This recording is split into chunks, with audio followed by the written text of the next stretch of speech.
Thank you for joining the Resilient Cyber Show. My name is Chris Hughes, along with my co-host, Dr. Nikki Robinson. Hey, everybody. And today we're joined by Steve Springett. Steve, thanks for being here. Hi, Chris. Hi, Nikki. Thanks for inviting me. Good morning. Yeah, we've been wanting to chat with you for a while. For folks that haven't come across you in some way, shape, or form somehow already, can you tell us a bit about your background, who you are, what you're up to? Yeah, I've been doing, I came from a development background. I did some really early web development stuff back in the day. Before I did that, I did physical security systems for banks and high rises in the city of Chicago.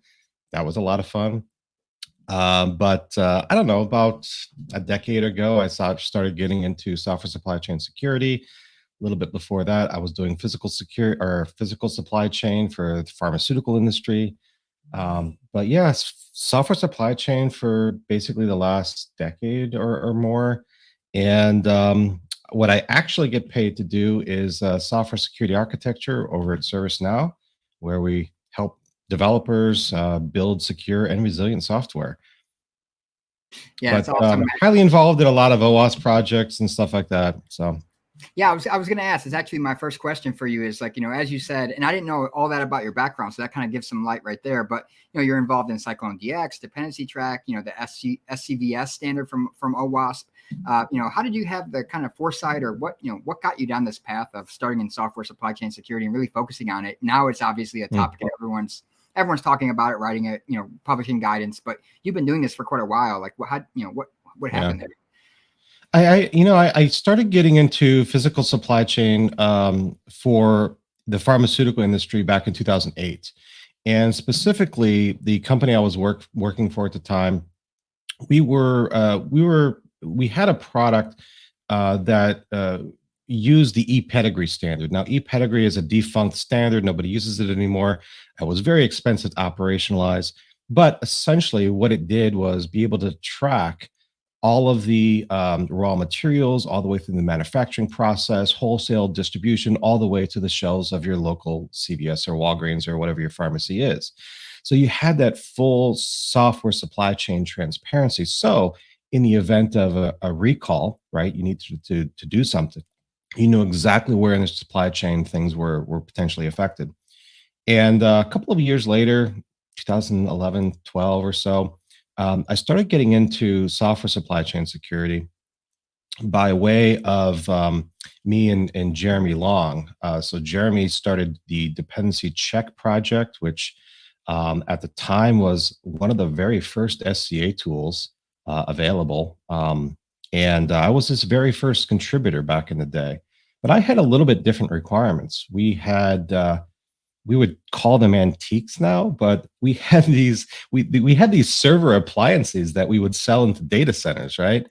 And we had to track the entire, inventory of stuff on these things, everything from the hardware and the firmware to the operating system and device drivers, and of course the application and the libraries, so that we knew exactly what we were delivering to customers. So a lot of the object model for what I was thinking about for like Cyclone and just supply chain in general kind of stems from some of those original requirements that we had.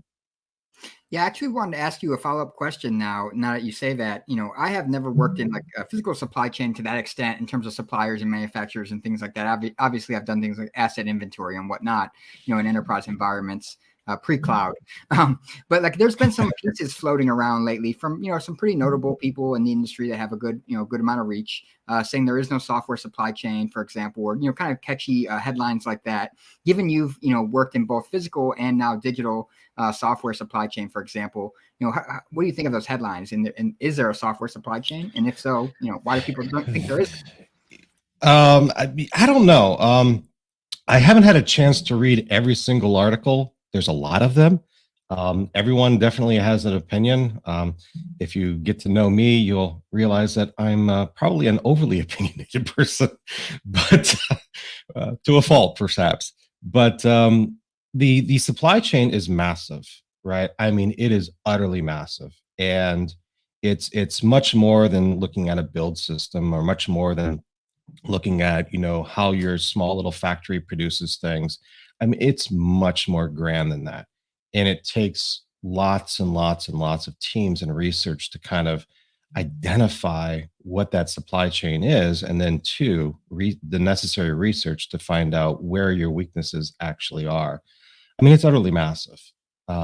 So we've got multiple teams, for example, at my employer that are doing this kind of work today, just because the problem is so huge, right? It goes beyond just building software. When you think of like software supply chains, well, even the plugins that I use to build software, or the plugins for my email client, or the plugins for my Slack or instant messaging client, I mean, that's part of your supply chain as well. I mean, it's utterly massive how big this the potential attack surface is.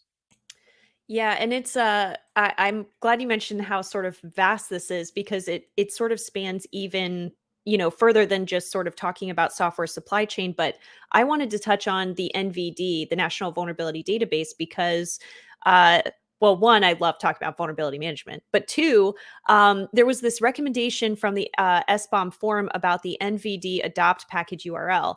And I'm curious about your thoughts on this, because especially around NVD and CVEIDs and CWEs and all of this, they were sort of built, years ago, not really for the systems that we have now and the complexity of the software supply chain. So I'm curious if you can talk a little bit about some of the challenges around vulnerability management, and specifically with NVD. Great question. It's really interesting. In a lot of cases, I think the NVD has its value has been diminishing over the last decade very rapidly. In fact, if you look at the growth of open source and adoption of open source software, the relevance of the NVD has been tanking at that same type of line. Fortunately, for a lot of us, we've been relying on SCA vendors, and SCA vendors, they typically have their own database that they work with, and that database isn't restricted to the confines and limitations of CPE, which is the Common Platform Enumeration. CPE is, when prior to the NVD even starting, there was some ideas for how CPE could be represented, which basically is the vendor, the product, and the version of whatever it is that you have. The number one problem with CPEs is that it's a chicken and egg issue, right? So typically CPEs are not created until a vulnerability is discovered, at which time a CPE is then put in. So if you actually want to do proactive vulnerability management against a piece of software that's never had a vulnerability, guess what? You can't do it in most cases. The one of the primary reasons why I think CPE has just kind of failed us today, it might have been fine 20 years ago, but CPE is not native to the software industry, nor is it native to the hardware industry. It's only an NVD thing. And because of that, it's doomed to fail. The modern developers, for example, we use package managers for most of our things. And to be able to represent software, how the developers actually name things, is kind of important. I think the OWASP example that Chris or you threw out in the chat, I think there's a couple examples in there where the fields, and there's only 3 of them, are wrong in a lot of cases. You can't automate that, right? If the fields are wrong, and especially all 3 of them, how are you going to perform automated vulnerability analysis against all this stuff? You can't, not with any degree of confidence. So being able to represent packages in the NVD the way that the actual community refers to them is a good step forward. For hardware, GMNs and GTINs are commonly used. GMNs, the global model numbers, they're a prerequisite for all medical devices, especially in Europe. GTINs are basically there's a lot of variations of it. GTIN is kind of like a superset of a bunch of different standards. But think of like the back of your physical device. You've got that little UPC label. That's basically what that is in a lot of cases. Imagine being able to go to the NVD, I've got my little home router being able to plug in that UPC label and determine whether or not it has any vulnerabilities or not. Amazing. And all those standards, all the GS1 standards for GMN and G10, they're already widely used for procurement systems and everything else. So it's only natural that the NVD kind of adopt those things. But package URL is, if nothing else happens, I think the community, the software community, needs to get behind package URL in terms of having the NVD adopt it. Because when that happens, imagine a scenario where GitHub, because GitHub is a CNA, and CNAs create and reserve CVEs. Well, GitHub, for example, as a CNA, they have the package URL. They just cannot communicate it to MITRE, which then cannot communicate it to the NVD. So we're trying to work on getting that upstream provider, MITRE, the CVE.org. We're trying to get package URL support in CVE schema version 5.1. And once that happens, then CVE.org will be able to at least communicate, this is the package URL to the NVD. Right now, that's not even possible. And hopefully in the not so distant future, you'll be able to have that full flow of package URLs from like GitHub all the way down to the NVD. That's going to make vulnerability management so much easier, and in most cases, so much more accurate. One of the primary concerns with CPE is that it only does vendor product inversion. It doesn't do submodules. So for example, Log4j, I mean, I know everybody's sick of talking about Log4j, but it's a really good example, because Log4j isn't just one thing. It's a lot of different things. And if you only use certain modules from Log4j, well, you weren't actually impacted. But you would never know that if you looked at the NVD. Yeah, I just quick comment before turning it over to Chris's next question, but around the complexity of vulnerability management as it sits right today, and then thinking about, I think one of the biggest points that you made that I want to sort of foot stomp or talk about is the way that we think about vulnerability management with the packages and how we actually see them from the vulnerability management side, because we don't always see them as developers, might see them. So I think it's this great blend of being able to translate that information for the people who are running those vulnerability management programs. Yeah, I wanted to ask you something real quick, Steve. I want to ask about SaaS BOM, but before I go there, we've talked about your background in the hardware, kind of supply chain aspect of things, and a lot of the parallels, right, between hardware and software supply chain. But there are some nuances and some differences in terms of we kind of have this citizen developer open source software ecosystem where everyone can create and contribute. Where in the hardware world, things take time to be manufactured. There's a lot more governance and control and structure around that. Do you think that this kind of free flowing ecosystem of software presents some challenges of trying to implement that governance and rigor? And also, how do we find that balance of allowing this, robust, thriving ecosystem of developers, but also having some structure and rigor around how we manage it all too? Oh, yeah. We could talk about that for days, Chris. Like literally days. Like bill of materials have been used in physical, supply chains for decades. I mean, back to the 60s and 70s. This is not a new concept.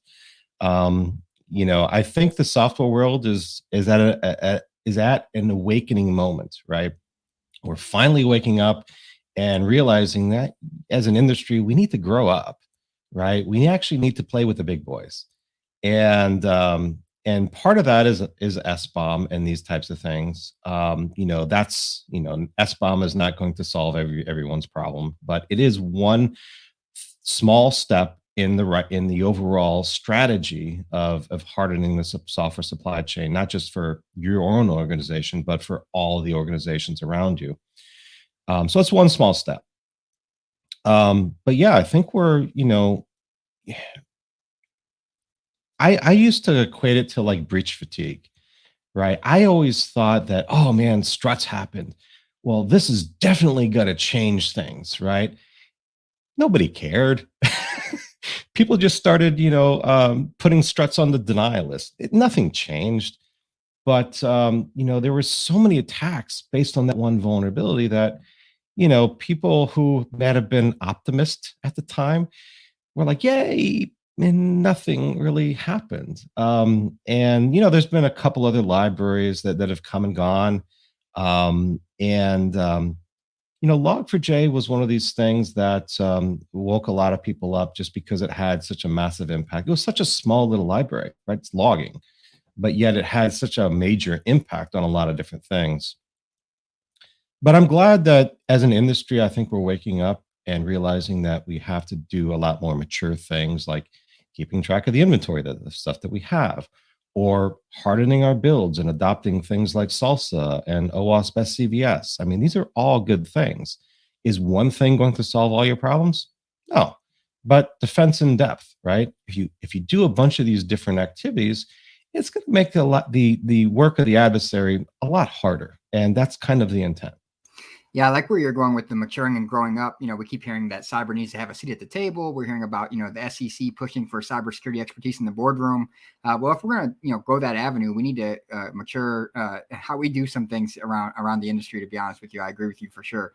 So you talked about earlier how expansive the software supply chain is, and on one topic I know that you've talked on and kind of led on as well is the concept of a SaaS BOM in this cloud native ecosystem where we have, most applications are no longer delivered on-prem, on a disk or something like it used to be in the old day. A lot of applications are delivered, over the internet via the cloud as a SaaS application, for example. In your mind, what constitutes a SaaS BOM, and then how far down does that end? If you have an infrastructure provider, like AWS, Azure, Google, whomever, and you have these SaaS providers building on top of there, and a lot of that underlying infrastructure is often software defined as well. What exactly is a SaaS BOM, and can you let us know, how has Cyclone DX approached the topic, for example? I know it's a hot topic in the CISO cloud working group that you and I participate in, for example. Indeed. So, when I think about services, and the cloud is mostly a services provider. So, when I think about services, I think of a couple of different things. I think one in taking the SBOM to SaaS BOM journey. I think of services as just another component of your inventory in a traditional software bill of material, right? Software hasn't lived in a vacuum for 2 decades, right? Software relies on the internet for different things, whether it's, fetching stock quotes or getting the weather, whatever, or finding out, is there a newer version of this piece of software that I have? Or working with, the hardware on whatever device you have that then, interacts with the environment. I mean, software has not lived in a bubble for, many years, but we've been, as an industry, talking about SBOM as if it has. That's not reality, right? So we believe that services are a vital part of the inventory and your dependency graph of a traditional software bill of material that's been supported in Cyclone for many years already. And there's a lot of tools, especially in the commercial space, that actually support this today. So there's things that they'll help people create these. But what happens if you strip away all the software or hardware in your bill of material and you're left with only services, right? And your relationship, the services relationships on other services. Well, that's kind of how we think of a SaaS BOM, right? This is designed to complement things as infrastructure as code. It is not designed to compete with it, right? We're not trying to recreate Terraform or CloudFormation or these types of things. We're trying to complement and provide a different lens in which to view a lot of these things. For example, your Terraform might describe an AWS security group. However, probably not the best thing to capture in a bill of material, because I can't consume a security group, but I can consume that S3 bucket, right? That would be a really good thing to put in my SaaS BOM. And what I think about SaaS BOMs, I think about the data and the services that a particular vendor is providing me. In the on-prem world, right, we had to protect our environment from potentially vulnerable components. In a SaaS world, we have to protect our data. So the purpose of a SaaS BOM, in my view, is really more data-centric.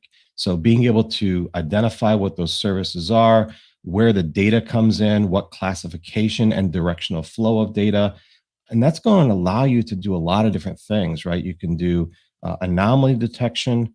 You can do, if in the event of an incident, you can figure out blast radius. There's a lot of different types of use cases that you can do for SaaS bombs. And in most cases, I don't think it's highly valuable to have cloud providers provide their SBOMs out to their customers. I mean, the reality is that I might be, I might have 1,000 different microservices.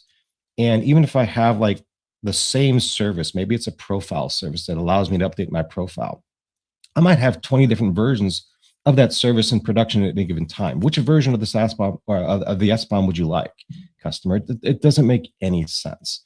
But the customer, they really care about their data. Like if I am interacting with my profile, I care about what that data is and where it's going. That's really good information for me to know. Yeah, I like that distinction. I want to make a quick comment before I toss it back to Nikki. Is I like the distinction around, maybe like a security group is more of a feature that lets you do some kind of configuration within the cloud environment, where a service, like you said, and it makes more sense now because when you think about it from the compliance perspective, think of something like FedRAMP. That's how they orient around a cloud as well, as orient around services, and they authorize new services. So think of it from the SaaS bomb concept. It makes a lot of sense to me in that context. Yeah, I wanted to sort of pulling on that a little bit because I would be remiss if I didn't ask you about the human element in all of this, being a human factors researcher. So, and you mentioned a little bit about breach fatigue, and we're talking about SBOMs and now SaaS bombs, and there's this complexity around vulnerability management that already exists. And from a security practitioner lens, right? Because we need to really fully understand all of these components and how they are, what do they mean to the organization?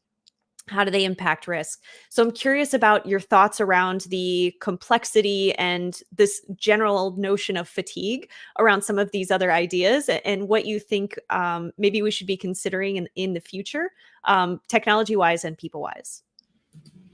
I think we're only on the first hump of fatigue, personally. We've had breach fatigue, which kind of led to a lot of the discussions of software supply chain security and SBOMs and these types of things. And I think we're going to get to a point where we're going to have data fatigue. We're going to have so much bloody data that we're not going to know what to do with it. If I have, the reality is that today there's very few organizations positioned to, if they had SBOMs for all 10,000 of their vendors, what are they going to do with it? A lot of organizations are not positioned to be able to operationalize this, which is a huge problem. It gets even more complex when you start talking about the cloud or systems of systems, these types of things, or even the billions of IoT devices. So it gets a lot more complicated once you start moving out to these other things. And I think we're going to just have an explosion of data, which is going to lead to a lot of other types of fatigue, but also a lot of opportunities, right? There's things like DependencyTrack, which I've been working on for the last decade, but that's just one tool. I mean, yeah, it does a decent job, but there needs to be a lot of these types of tools, both open source and commercial, because my tool, DependencyTrack, it's not going to solve everyone's problem, right? And the needs of a particular organization are going to vary dramatically.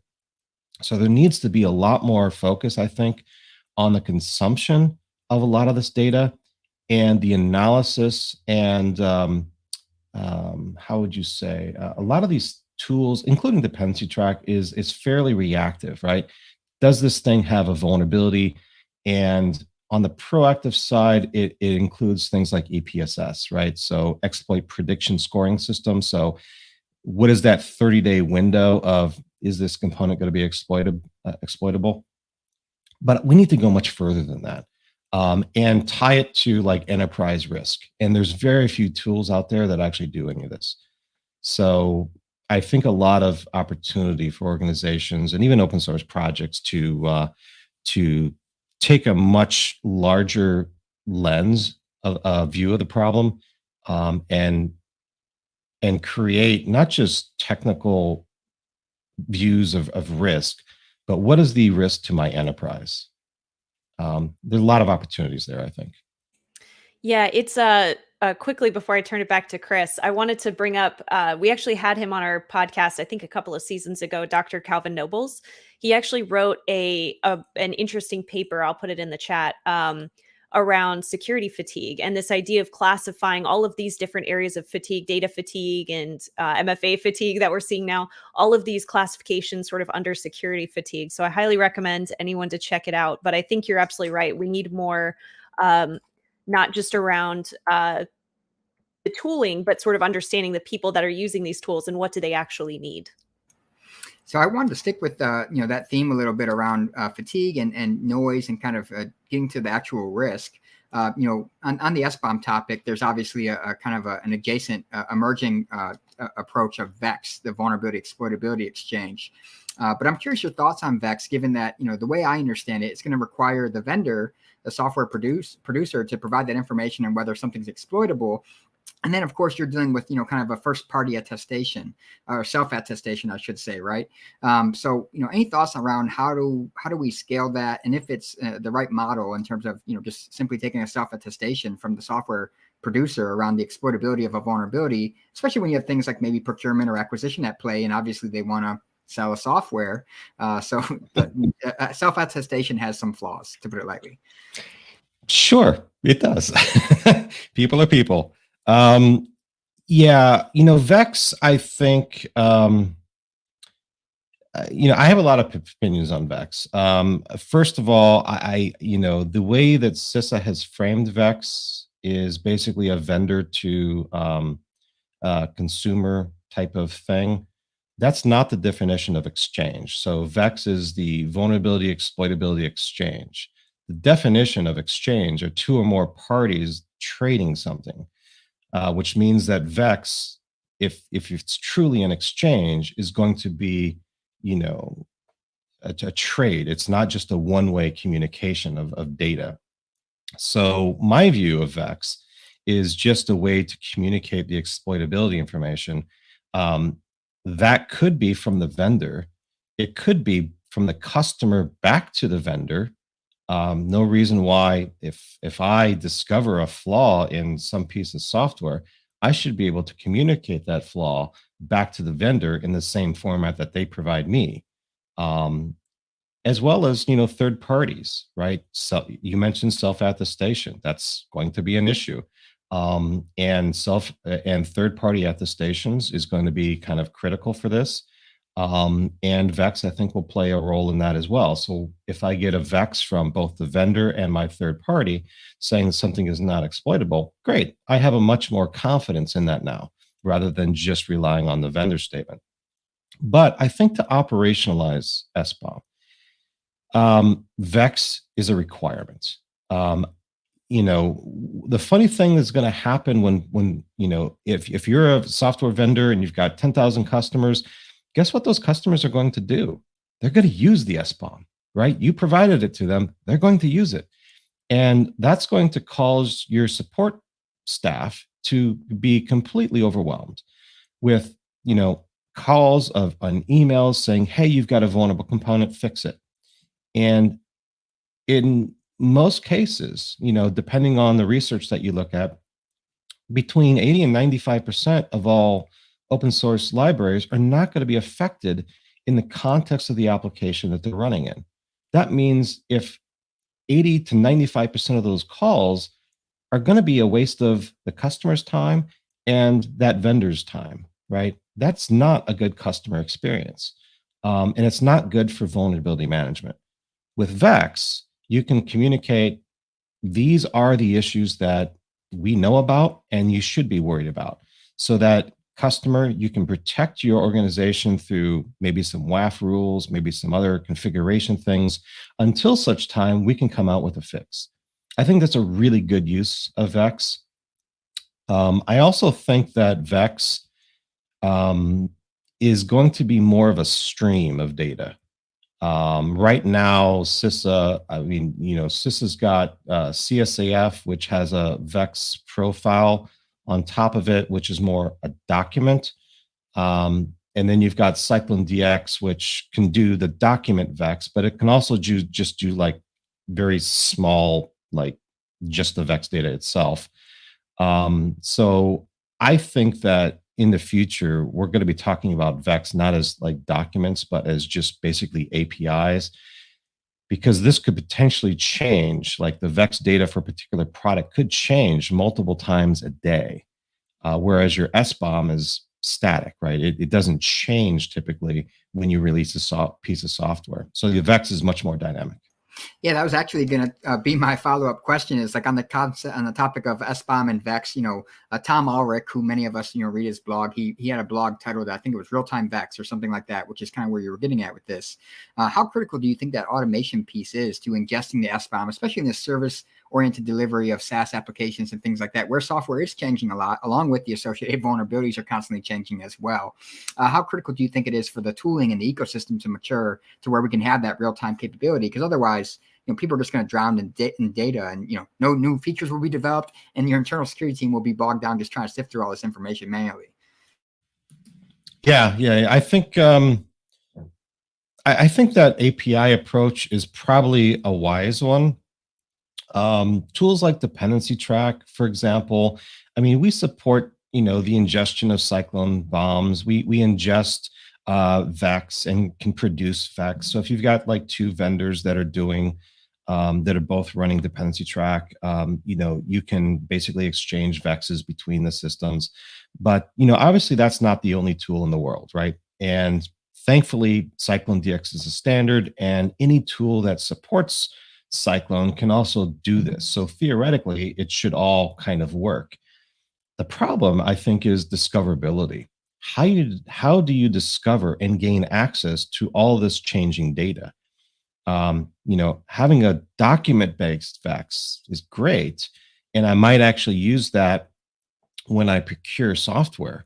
But what happens during, if you look at the SDLC, what happens in operation and monitoring of that software? Well, that's when the VEX is really important, right? Because new vulnerabilities are going to come up while that software is being operated and monitored. What do you do about them? I think that's going to be some critical pieces of data that are going to lead toward an API-based future, hopefully. Yeah, I think we're trending in that direction, or at least need to make it practical to implement this in most organizations. One thing I wanted to ask you about that we didn't really touch on too much is you've contributed to SCVS from OWASP, for example, and we've seen a slew of guidance. We have the CNCF, supply chain risk management guidance. We have what I'm trying to keep actually track of it. We have guidance from CSA, CNCF. We have the SSDF coming out of NIST.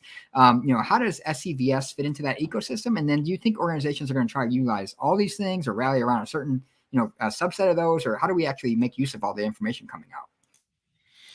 Yeah, there's a lot of guidance out there. The OWASP software component verification standard, it's been out there for several years already.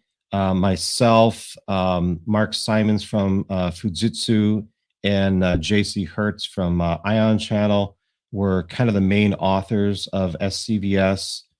And for those of you who might be more familiar with Salsa, it predates Salsa by, I don't know, a year or two, I think. Salsa's definitely got a cooler name. But, for those that might be aware of like certifications, right? I'll give you an example and kind of compare these things. If we look at like the CISP certification, right? We always talk about like a mile wide and inch deep. And versus like maybe the CSSLP, which is maybe a half a mile wide and 2 inches deep, right? I think Salsa is kind of the later, right? It takes a smaller view of the software supply chain, but it goes a little bit deeper in the areas that it covers. Versus SCVS, which takes a broader view of the supply chain, but doesn't go as deep in its recommendations for things. Neither one necessarily is going to solve all of your problems, right? I mean, there's all kinds of gaps in Salsa. There's all kinds of gaps in SCVS. But if you adopt these things, especially if you adopt both, right? Because the guidance that Salsa has is actually really good. And the breadth that SCVS covers is also very good. if you adopt these things, again, it's going to make the work of the adversary much more difficult, which is kind of the intent, right? Your organization does not want to be the next SolarWinds or whatever the case is, right? That's the kind of headlines that our organizations want to avoid. SCVS plays, for those that are going down the NIST SSDF route, for example, which is the Secure Software Development Framework, version 1.1. OWASP SCVS is actually referenced in its entirety in SSDF, which is really interesting because a lot of SSDF, it's not necessarily their own framework, right? It's actually just a collection of other frameworks. Hey, we like this from over there, and we like this thing from over here. That's what SSDF is. So instead of reinventing the wheel, they just, pick the best of breed on each of the different areas, which I think was a really good approach. And so there's some behaviors in there. There's other NIST things in there. There's some OWASP standards in there, including SCVS, ASVS, and a few others. But SCVS is actually referenced, I think, in its entirety, which was really interesting from the author's perspective. If I was writing SSDF, you almost have to put your view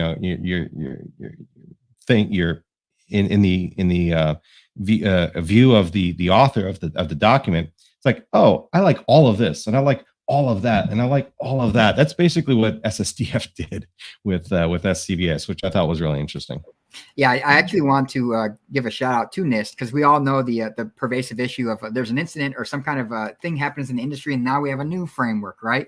Luckily, in this case, they went and referenced a lot of things like BSIM, OWASP-SAM, SCVS, a lot of other frameworks. So really great that they did that rather than creating yet another framework, as we all see too often. So my last question for you too is, we have all this great guidance, and some have said it's kind of impractical for some smaller, software producers to do some of these things, especially the high assurance, SALSA level 4 and maybe some of the more high assurance type things, right? Do you think that these requirements will have any kind of impact in terms of rationalizing the software producer ecosystem? Or do you think we'll just have, more high assurance software coming from bigger enterprise providers? How do you see that playing out? I sure hope not. The barrier to entry for a lot of these frameworks is high, right? If you're a startup, this is probably one of the last things that you care about. As a startup, you care about, a lot more important things for your very survival. Software supply chain security is not something that's even on your radar. But it needs to be, especially if you want to make, inroads to government sales and all these other things. I think that's an opportunity. I hope a lot of this maturity is not going to be only accessible in the hands of the capable, the large enterprises. I hope that a new breed of services kind of emerge that allow people to build software and do so securely. That would be phenomenal, right?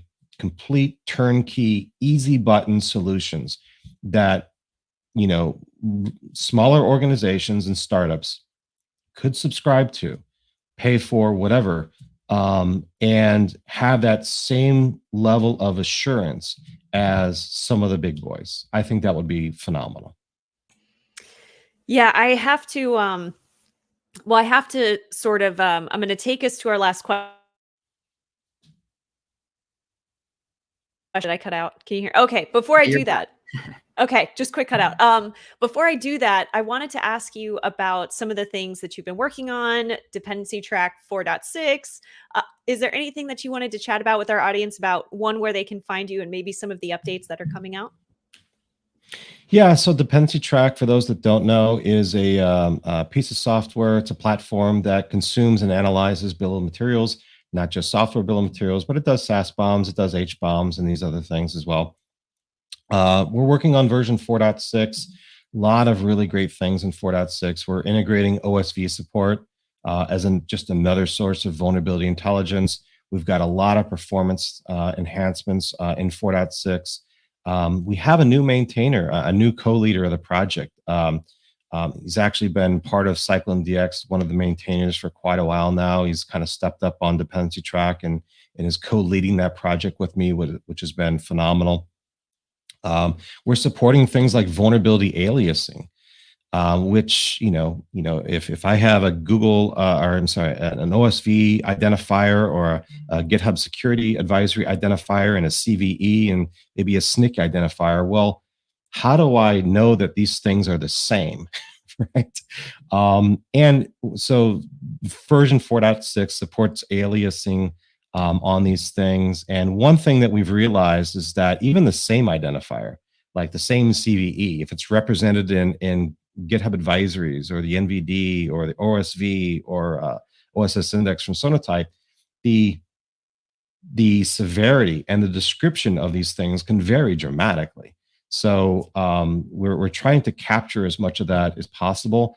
There's no way to necessarily automate and determine which piece of data is best, right? I don't know if the GitHub advisory is better than the OSV advisory, right? I don't know that in a lot of cases. So instead of trying to programmatically say which one is better, we just give you both. So that's part of the vulnerability aliasing stuff that's in 4.6. I think there's some improvements to VEX in there as well. So it's going to be a really great release. Version 4.5, was kind of instrumental in supporting VEX and these types of things. Version 4.6 just kind of takes it to the next level. So if you're interested in these types of things, check out DependencyTrack.org. We also have, for that project, the OWASP Slack workspace. So if you go to dependencytrack.org/Slack/invite, you'll actually get an invite code if you're not on the OWASP Slack workspace, and you can just join the conversations there. Awesome. Thank you so much. Well, that's going to take us to our last question. And I'm very interested in your perspective on this, because we sort of ask everyone, and especially with, your background and talking about software supply chain security, but, BOMs in general. What is your feeling, and what do you feel like cyber resiliency means to you? That's also something we could talk about for days. Oh, I'm sure. Yeah, I mean, not putting all your eggs in one basket, right? Whether it's people, processes, or technology. We've all seen that diagram, right? Where people, processes, and technology kind of overlap. Resilience, in my mind, is not just that Venn diagram, but a three-dimensional representation of that diagram. So instead of being the circle on each one of those things is a sphere. So a sphere of processes, a sphere of technology, a sphere of people, because you can't rely on just one person or one team or even one organization or one set of technologies, right? You have to have, a lot of different things to fall back on, because the reality is that companies will go out of business. They will change names, change position in the market. People will resign. Teams will, change their scope of what it is that they do. Organizations will adapt to the market, and you need to be resilient to a lot of these different things, not just the software. So resiliency, in my mind, is basically not putting all your eggs in one basket. I love that answer. No, it's perfect. So I want to say huge thank you, Steve, for joining us this week. We chatted about software supply chain security, SBOMs, SaaS BOMs, all of the things. Thank you so much for joining us. And that'll take us out for this week. We'll see everybody next week. Cheers.